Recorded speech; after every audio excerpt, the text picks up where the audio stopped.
Sa Neverwinter, si Sylvie, na nakasakay kay Maggie, ay humiling ng buong pagbomba sa target. Mabilis na sumagot si Shabby na naipasa na ang mensahe, sinabi na magsisimula ang pagpapaputok sa loob ng 5 minuto, at hinimok silang manatiling ligtas. Tumango si Sylvie, pagkatapos ay sumulyap sa Tekira. Mula sa itaas, malinaw niyang nakita ang mga guho, kaya sinabihan niya si Maggie na lumipad ng mas mataas. Naglabas ng matalim na sigaw si Maggie at bumulusok pataas, at pagkaraan ng ilang sandali, nagsimulang lumapag ang mga bala. Ang bawat pagsabog ay naghukay ng malalaking hukay sa lupa, mga ulap ng alikabok at usok ang sumabog habang binabalutan ng mga bala ang front line. Nakita ni Sylvie ang mga demonyo na nadurog, at ang mga nagkubli sa ilalim ng lupa ay napilitang lumabas. Ibinulong ni Sylvie na nagpakita na ang kalaban, pagkatapos ay humingi ng updated na posisyon, na idineklara na dapat silang magpatuloy sa pagpapaputok sa kasalukuyan nilang anggulo. Gayunpaman, doon biglang sumugod ang mataas na ranggong demonyo diretso sa kanila. Mabilis na kinontak ni Sylvie si Lightning, sinabihan siyang bumalik, at ipinaliwanag na ang Demon Slayer ay kumikilos na. Walang pag-aalinlangan ding umikot si Maggie, at ang dalawa ay lumipad palayo sa himpapawid ng mabilis hanggat maaari. Biglang sumuko sa paghabol ang humahabol na demonyo, pagkatapos ay tiningnan ng kanyang mga kasama habang ang isa pang pag-ikot ng putok ng artilleria ay lumipol sa mas marami pa nitong alipores. Hindi nagtagal, sumunod si Lightning at nakisali sa kanila. Ang demonyo, na sinakop ng galit habang pinagmamasdan ng pagpatay sa kanyang mga hukbo, ay tiningnan ng masama ang 3 babae bago tuluyang inabandona ang kanyang mga tropa at bumulusok sa ibang direksyon. Sumulyap si Maggie kay Sylvie at tinanong kung dapat pa silang magpatuloy. Sumulyap si Sylvie kay Lightning, pagkatapos ay dahan daw ang umiling at nagpasya na tapos na sila sa araw na ito. Sinabi na nasuri na nila ang 6 na kilometrong radius at iyon ay higit pa sa sapat upang masiguro ang kaligtasan ng engineering team sa susunod na ilang araw. Sa ilalim ng command post ng Station Sham, minamarkahan ni Sylvie ang lugar. Minamarkahan niya ang mga lugar na nasuri nila sa mapa nang lumapit si Furlan na may inumin. Sinabi niya kay Sylvie na nagtrabaho siya ng husto at napansin na mukhang gumagana ang plano ni Lady Edith. Kinuha ni Sylvie ang inumin at sumang-ayon. Pagkatapos ay tinanong niya kung nasaan si Lady Edith. Ipinaliwanag ni Furlan na kinuha na niya ang mga utos mula sa kanyang kamahalan at umalis kasama si Axe sa sigol pabalik sa Neverwinter. Ngumiti siya at idinagdag na marahil ay oras na para sa huling War Council upang planuhin ang susunod na hakbang. Samantala, pabalik sa Neverwinter, binati ni Roland si Axe at tinanong kung ano ang pakiramdam ng kanyang unang biyahe sa Sigol. Inamin ni Axe na bagamat napakabilis nito, medyo masyado itong mabilis. Nakatatakot ito para sa kanya, lalo na sa paglipad at paglapag. Kahit na nakapanood na siya ng maraming beses noon, ang pagsakay mismo ay nakaramdam ng mas matinding pag-alog. Gayunpaman, malakas niyang idineklara na gagawin niya ang kanyang makakaya upang mapagtagumpayan ang takot upang hindi na mag-alala si Roland. Naisip ni Roland na maging ang kanyang pinakasanay sa labanan na kanang kamay ay hindi immune sa kaunting takot sa taas. Nag-isip si Axe saglit at pagkatapos ay idineklara na sa sandaling hamupa ang labanan, gagugulan niya ang kanyang libreng oras sa panunood ng Magic Shadow hanggang sa masanay siyang lumipad. Hindi napigilan ni Roland ang ngumiti, iniisip na iyon ang estilo ni Axe. Susunod ay si Edith, na dinilaan ang kanyang mga labi at sinabi lamang na, magaling. Medyo nagulat si Roland sa kanyang casual na komento ngunit nagpa siya na hindi na ito pagtuunan ng pansin. Sa halip, inihayag niya na dahil nakabalik na silang lahat, oras na upang pumunta sa silid ng pulong at simulan ang mga huling paghahanda para sa digmaan. Sa panahong iyon, ang lahat ng matataas na opisyal sa Neverwinter ay nagtipon. Pagkatapos ng halos 6 na buwan ng pagtatayo at pagpapatuloy, ang unang linya ng riles sa buong matabang kapatagan ay umusad sa wala pang 60 kilometro mula sa mga guho ng Tekira. Kapag natapos ang istasyon 10, ang unang hukbo ay sa wakas ay makakasalakay ng direkta sa kalaban na nakakuta doon. Nakumpleto na ang Torch Plan. Uubos ito ng mas maraming lakas tao at materyales kaysa sa anumang kampanyang militar sa nakaraang 4 na siglo. Halos 80% ng bakal na ginawa sa distrito ng Pagan ay ginawang riles para sa isang estratehikong layunin, napigilan ang mga demonyo na magtayo ng obelisk bago ang pulang buwan. Kung ang matabang kapatagan ay balot ng pulang ulap, ang mga demonyo ay maaaring bumuhos sa kabila ng mga bundok papasok sa kanilang teritoryo anumang oras. Iyan ay magpapahaba sa mga front line at pipilitin ng unang hukbo na harapin ang mga kalaban na wala ng distansya na lumalaban sa kanila. Dahil sa kawalan ng bilang ng sangkatauhan, iyon ay hindi isang mainam na paraan upang simulan ang digmaan. Gayunpaman, kung kukunin muna nila ang Tekira, ang mga demonyo ay walang pagpipilian kundi palaguin ang kanilang obelisk malapit sa dalawang iba pang mga guho, parehong napakalayo sa hilaga upang magdulot ng agarang banta sa apat na dakilang kaharian. At naniniwala si Roland na magbibigay iyon sa sangkatauhan ng isa pang 400 taon, marahil higit pa. Siyempre, bihira sundin ng realidad ang plano ng perpekto. Ang paglitaw ng Demon Slayer ay nagpilit ng malaking pagsasaayos. Pinipigilan ng sumpa ang anumang uri ng paggaling, kaya maging ang maliit na sugat ay maaaring maging nakamamatay. Sinabi ni Roland na maayos si Lightning at ang bilis ng kanyang paggaling ay halos tumutugma sa pagkalat ng sumpa. Sa kabilang banda, hindi ganoon kaswerte si Leaf. Ayon sa mga obserbasyon at ulat ni Ash, lumalala ang kondisyon ni Leaf. Iyon ang dahilan kung bakit kailangan nilang pabagsakin ang Demon Slayer sa Tekira. Nagsimulang magsalita si Edith, na sinasabing ayon sa mga pagtataya ng staff department, kung naramdaman ng Demon Slayer na walang pag-asa ang posisyon, may 70% na posibilidad na umatras ito. Kahit na walang gaanong matibay na ebidensya, ang demonyo ay nagpakita ng ganang distansya sa ngayon. Sumang-ayon din si Althea, itinuturo na ang pagiging walang takot ay hindi nangangahulugang pagmamadali sa walang kabuluhang kamatayan. Sa puntong iyon, ang mga demonyo ay hindi gaanong naiiba sa mga tao, at napagpasyahan na ang isang mataas na ranggong commander ay napakahalaga upang mamatay kasama nila. Idinagdag ni Edith na ito ang dahilan kung bakit kailangan nilang direktang labanan ang Demon Slayer at harangin ito sa ruta ng pagtakas nito. Sa kabutihang palad, nakakandado na ang kanilang mga galaw, at nakagawa na sila ng mga katulad na ambush noon. Naniniwala siya na ang long-range sniper shot ay malinaw na ang pinakaligtas na opsyon, at sumulyap kay Andrea habang nagsasalita. Samantala, nagtaas ng alalahanin si Tilly, sinasabing hindi pa rin alam kung sapat ang isang bala para patayin ang Demon Slayer, at hindi sila makakakuha ng pangalawang pagkakataon. Tinatanong niya kung paano kung napansin na ng demonyo ang sniper rifle at sinadyang iwasan ito. Kahit na tinamaan na ng nakaraang labanan ng Demon Slayer, ang kanilang pag-unawa sa mga baril ay higit pa sa kanilang unang inakala. Sumagot si Edith na napag-aralan na ito ng kanyang departamento. Plano nilang gamitin ang Stone of God's Punishment para gawin ang bala. Kahit na hindi nito mapatay agad ang target, aalisin nito ang kakayahan ng demonyo na lumipad.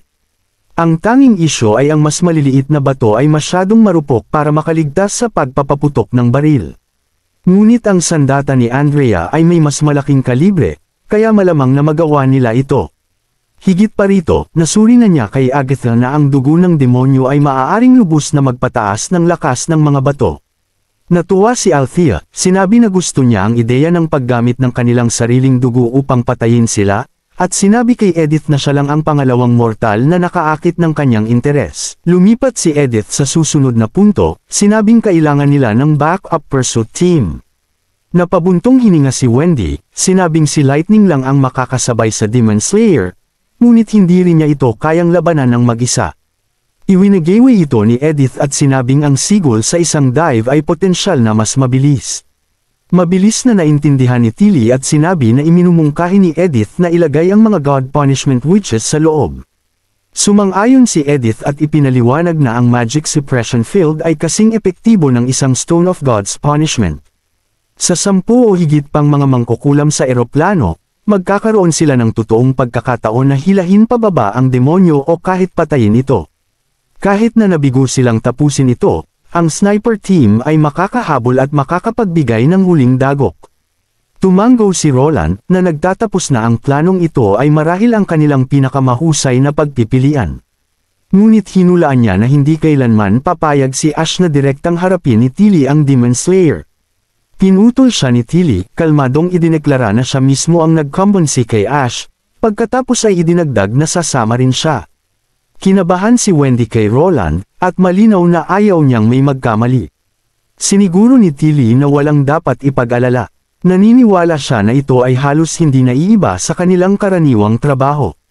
Sa oras na mapansin ng Demon Slayer na naroon ang Sigol, nakasama ang mangkukulam ng Tekira ay abala na ito para makatakas. Nakangiti, sinabi niya sa lahat na magpahinga ng madali, na nangangako na hindi siya tulad ni Ash at hindi siya kukuha ng higit sa kaya niyang gawin. Pagkatapos ay itinuro ni Edith ang mapa at ipinaliwanag ang huling bahagi ng plano, na siyang ambush spot. Sinabi niya na kung walang pulang ulap, hindi magtatagal ang isang mataas na ranggong demonyo, kaya ang pinaka-instinctive nitong galaw ay umatras upang punan muli ang tangke nito ng hangin. Nangangahulugan iyon na ang perpektong lugar ng ambush ay sa isang lugar sa daan na iyon. Sumingit si Alethea na may magandang mungkahi. Tinanong niya kung may nakakaalala sa isang mangkukulam na minsan ay nakalusot ng malalim sa likod ng mga linya ng kalaban. Kinuskos ni Tilly ang kanyang noo at bamulong na sinaway niya na ito noon dahil sa pag-aaksaya ng isang bihirang batong mahika.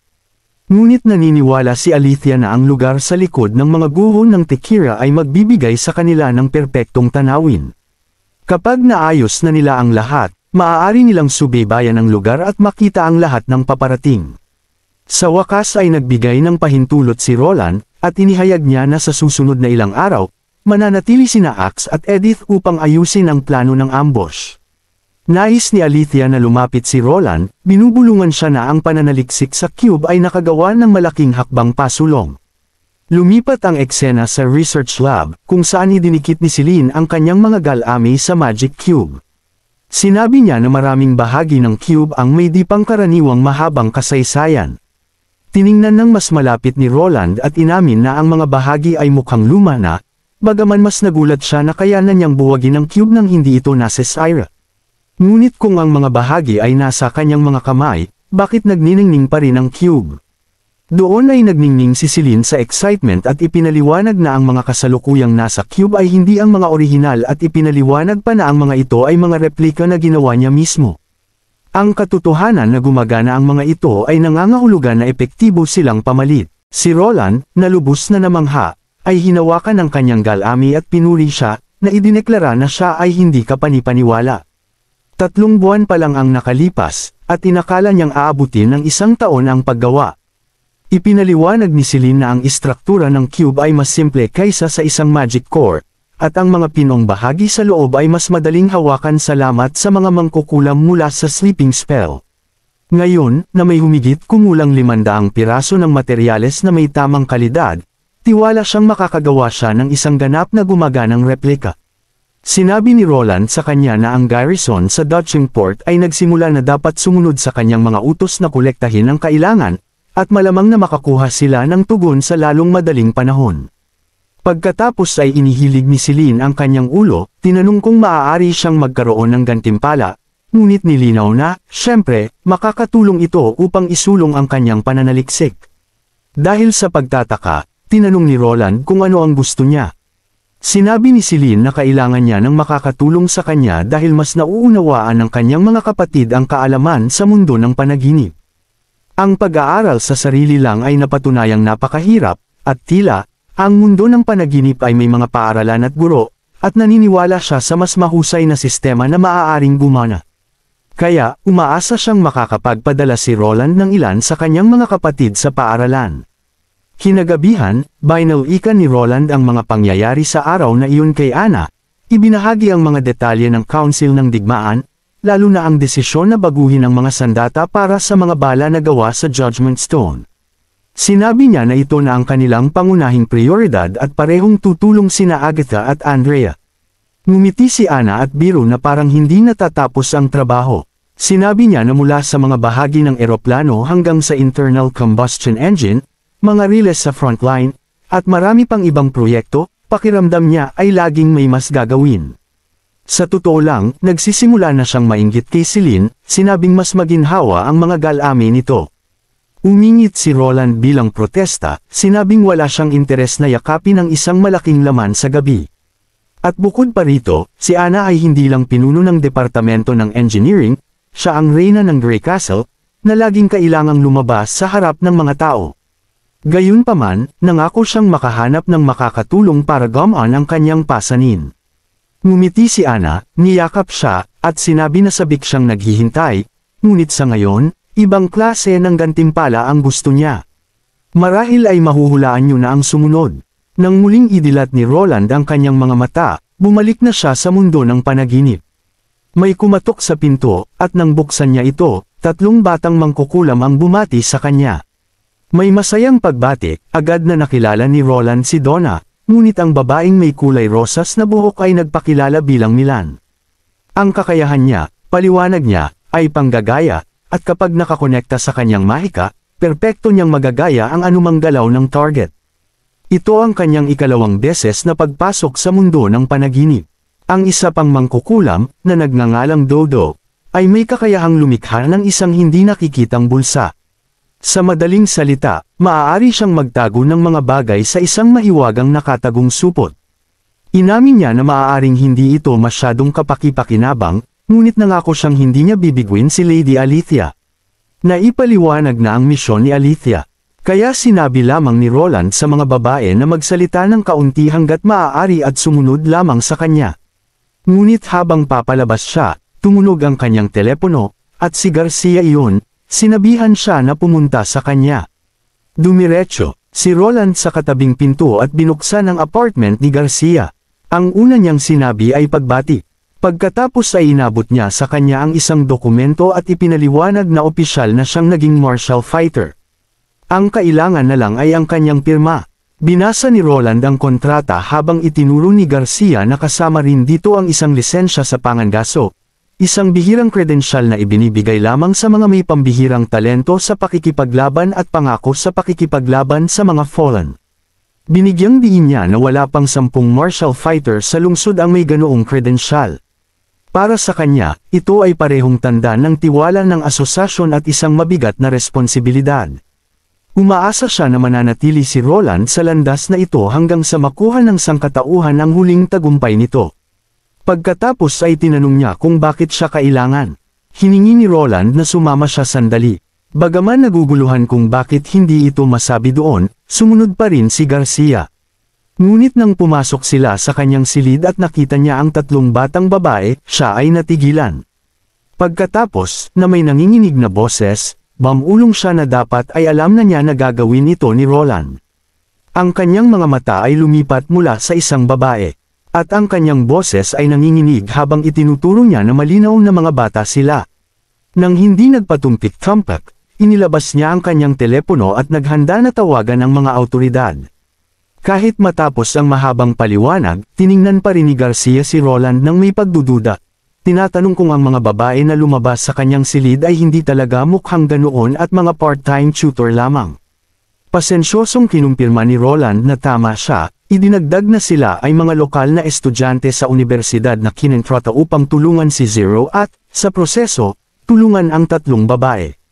Ngunit, inamin niya, ang setup na ito ay pansamantalang solusyon lamang. Sa paglipas ng panahon, tiyak na magsisimulang magtanong ang mga tutor. Pagkatapos ng lahat, ang mga batang babae na hindi pumapasok sa paaralan ay magdudulot lamang ng higit pang hinala. Ang tanging opsyon niya ay palitan ang mga tutor bago masyadong malalim ang paghukay ng sinuman.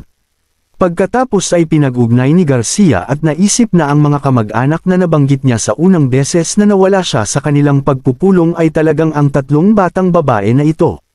Napabuntong hininga si Roland sa loob, nagtataka kung bakit galit pa rin siya sa kanya sa pag-ghosting sa kanya matapos. Ngunit pinanatili niyang maayos ang pag-uusap. Ipinaliwanag niya na ang lahat ng mga babae ay nagmula sa mahirap na nayon kung saan siya nanggaling. Pagkatapos ay tinanong ni Garcia kung ganoon nga, kung bakit wala silang mga dokumento.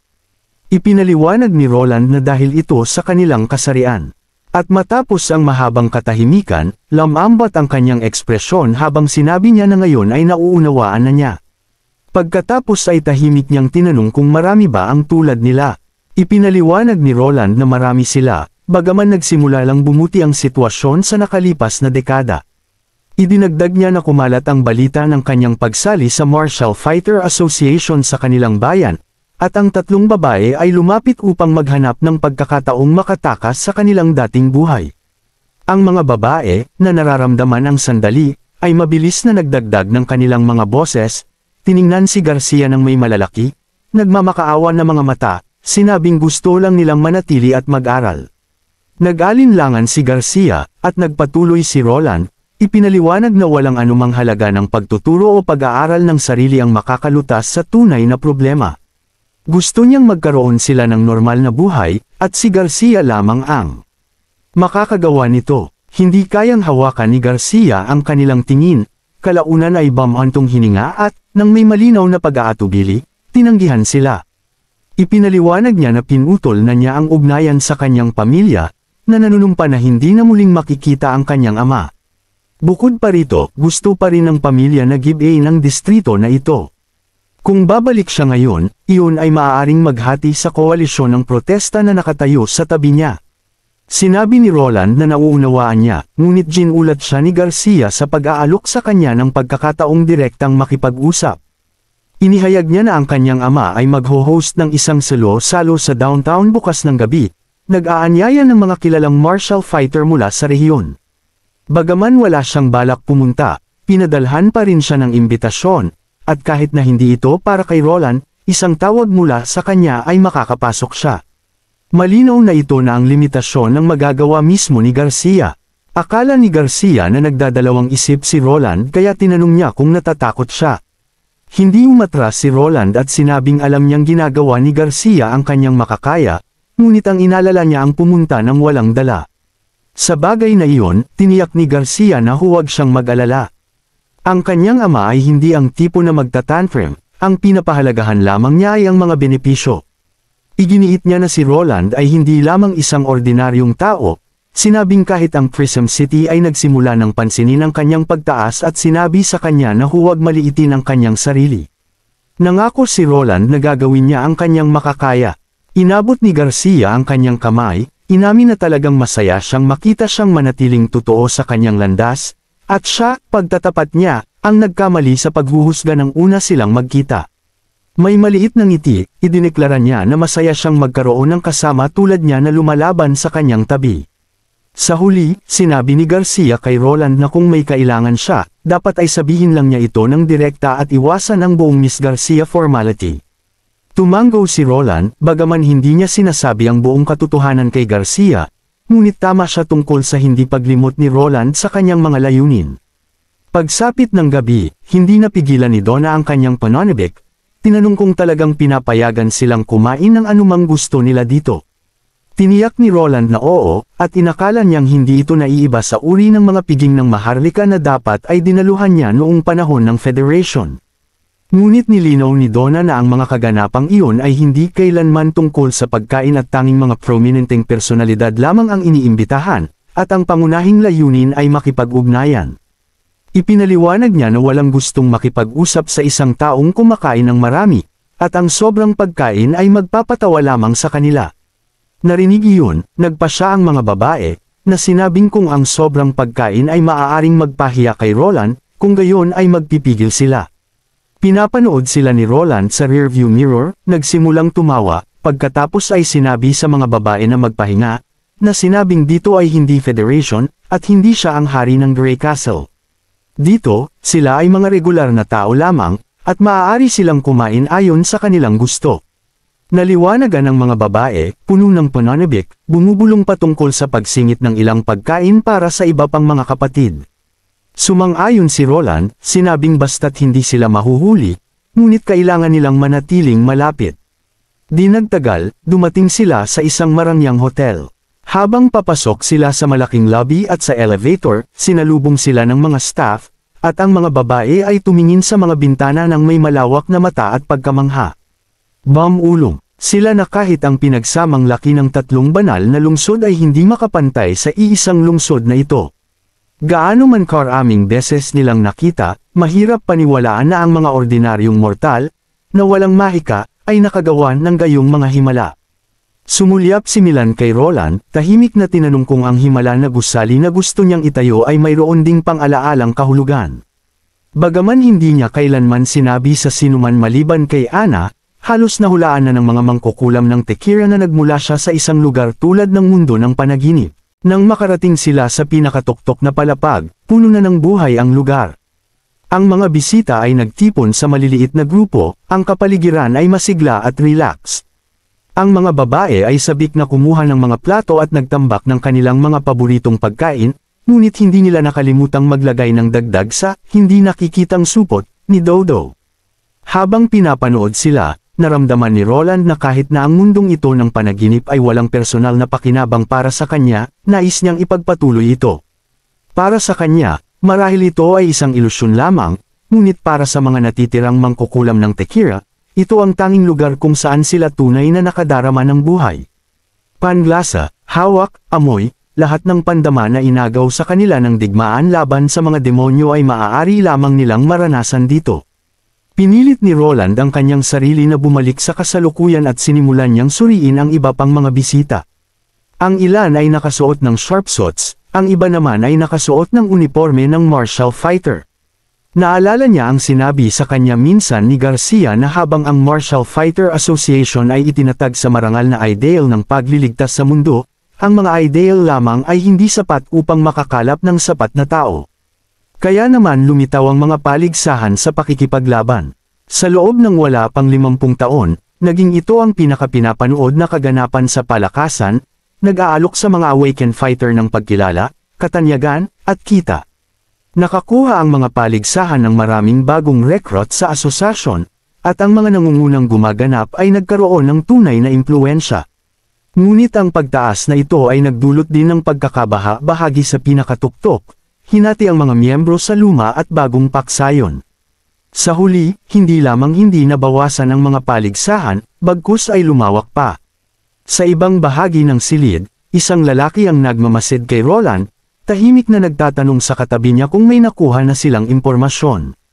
Binulungan ng katulong na ordinaryo lang ang pinagmulan ni Roland, ang kanyang koneksyon kay Garcia ay nagkataon lamang, at wala ang kanyang pangalan sa anumang ranggo ng paligsahan.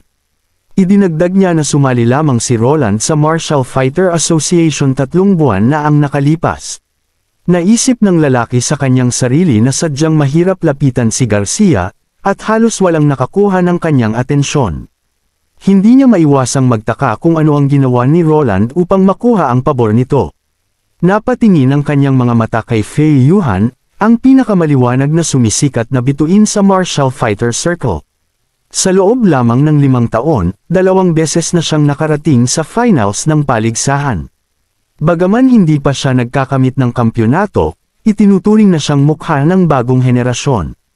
Karaniwan, ang isang tulad niya ay hindi man lang titingin sa imbitasyon mula sa kanilang conglomerate. Ngunit narito siya, dumalo para lamang tingnan si Roland. Nakangiti, sinimulan niya itong lapitan, ngunit bago pa siya makapagsalita, pinutol siya ni Fei Yuhan. Sinabi niyang narinig na niya ang lahat at sinabihan siyang huwag nang ulitin pa. Nagulat ang lalaki dahil hindi niya namalayan na maririnig nito ang kanyang mahihinang bulong. Samantala, nakatuon na ang atensyon ni Fei Yuhan sa ating binata. Tahimik niyang napansin ang kanyang mga galaw, tono, tingin, kahit ang bahagyang panginginig ng kanyang balat, lahat ay perpektong tao. Gayunpaman, ang kanyang likas na enerhiya ay ganap na hindi matukoy. Ito ba ang lakas ng isang bagong hunter? Isang bagong recruit na kayang talunin ang isang fallen one. Isang ngiti ang sumilay sa kanyang mukha, at naniwala siyang ang gabing ito ay hindi magiging boring. Gayunpaman, hindi niya pa rin maintindihan kung bakit patuloy na bumubulong ang mga babae kasama niya tungkol sa Dream World at sa kanyang kamahalan. Pinaghihinalaan niya na isang uri ito ng roleplay. Sa alinmang paraan, naisip niya na maghahanap siya ng sandali upang direkta silang tanungin mamaya. Di nagtagal, nagpalakpakan ang buong silid nang lumabas ang ama ni Garcia. Nakilala siya ni Roland sa mga litrato, at casual na kumaway ang lalaki. Naisip ni Roland na hindi pala kinain ni Zero si Wimbledon 3. Mukhang ang lahat ng kinain ay ganap ng nakasama sa Dream World, na may magkakaugnay na alaala at koneksyon sa lipunan. Ayaw niyang masyadong pag-isipan ito, at senadoryasan lang niya ang mga babae na sumunod at sinabihan silang huwag muna kumain. Tinapos ng lalaki ang kanyang talumpati ng nakangiti at binati ang lahat, ngunit maayos na humakbang si Roland, inangat ang kanyang baso at ipinakilala ang kanyang sarili bilang kinatawan ni Garcia para sa gabi.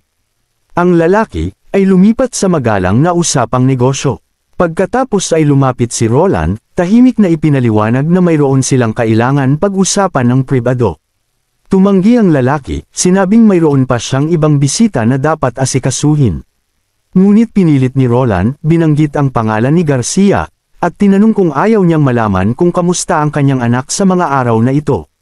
Matapos ang sandaling pag-iisip, sumang-ayon ang lalaki. Lumipat sila sa isang silid sa gilid. Sumulyap si Roland sa butler at tinanong kung ayos lang na manatili ito. Ipinaliwanag na ang sasabihin niya ay may kinalaman sa interes ng lalaki. Tiniyak ng lalaki na ang butler ay pamilya na nasa kanyang panig sa loob ng mga dekada. Ngunit pagkatapos ay itinaas niya ang isang kilay, nagtataka kung bakit nagdala si Roland ng 3 maliliit na babae. Diretso sa punto si Roland, sinabing ito ay isang deal. Sinabi niya na ang 3 babae ay undocumented, at gusto niya silang maayos na merhistro na may legal na pagkakakilanlan at may pasok sa isang magandang high school. Naisip ng lalaki na mayroon pang iba. Sinabi ni Roland na hindi ito dapat mahirap para sa isang tulad niya. Ngunit itinuro ng lalaki na kung ito ay isang deal, ano ang iniaalok ni Roland bilang kapalit. Walang pag-aalinlangan, binanggit niya ang isang kahilingan, na dapat iwanan ni Garcia ang kanyang mga protesta laban sa conglomerate. Umiling si Roland, mahinahong sinabing bilang kaibigan ni Garcia, walang paraan na ipagkanulo niya ito ng ganoon. Nagbigay ng mahina at dismissive na tawa ang lalaki sa salitang, kaibigan, at nagsimulang maghanda upang tapusin ang usapan. Ngunit maayos na kinuha ni Roland ang kanyang hunter license. Agad na nagbago ang ekspresyon ng lalaki, pagkatapos ay sumulyap sa butler, na tahimik na kinumpirma na ito ay tunay. Ngayon ay halatang nagulat, tinanong niya kung paano nagkaroon si Roland ng ganoon. Ipinaliwanag ni Roland na ito ay classified at inamin na walang clearance ang lalaki upang malaman ang mga detalye. Ang kailangan lang maintindihan ng lalaki ay kung ano ang ibig sabihin nito. Dahan-daang kinuha ng lalaki ang isang tabako, nagkomento na tila nakilala nga ng kanyang anak ang isang kapansin-pansin na tao. Gayunpaman, itinuro niya, maging ang Martial Fighter Association ay nakatali sa batas. Tiniyak ni Roland na hindi ito banta, kundi isang transaksyon lamang. Ibinaba ng lalaki ang tabako sa kanyang bulsa nang marinig niya si Roland ay nag-aalok sa kanya ng isang bihirang pagkakataon upang malutas ang anumang problema niya, ngunit ang target ay dapat na isang kriminal, isang tao sa labas ng opisyal na lipunan, pati na rin ang isang taong tunay na nagdulot ng banta sa kanya. Idinagdag ni Roland na mayroon siyang sariling paraan ng pag-verify ng mga kondisyong iyon at binalaan ang lalaki na huwag maliitin.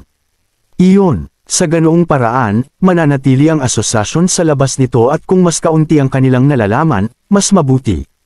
Napansin ng lalaki na kung seryoso si Roland, ang 3 legal na rehistro ay halos hindi katumbas ng halaga ng nasa mesa.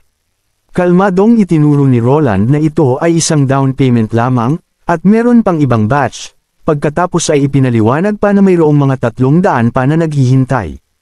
Tunay na nagulat ang lalaki, sinabing ang pagpaparehistro ng 300 undocumented na tao ay tiyak na makakakuha ng atensyon. Ngunit sinabi sa kanya ni Roland na maglaan ng oras, kahit na matapos ito sa loob ng ilang taon kung kinakailangan. Ang kasunduan na ito, pagkatapos ng lahat, ay walang expiration date. Sa wakas ay sumang-ayon ang lalaki na ito ay magagawa, at hindi nagtagal ay nagkamayan ang dalawa upang selyuhan ang kasunduan.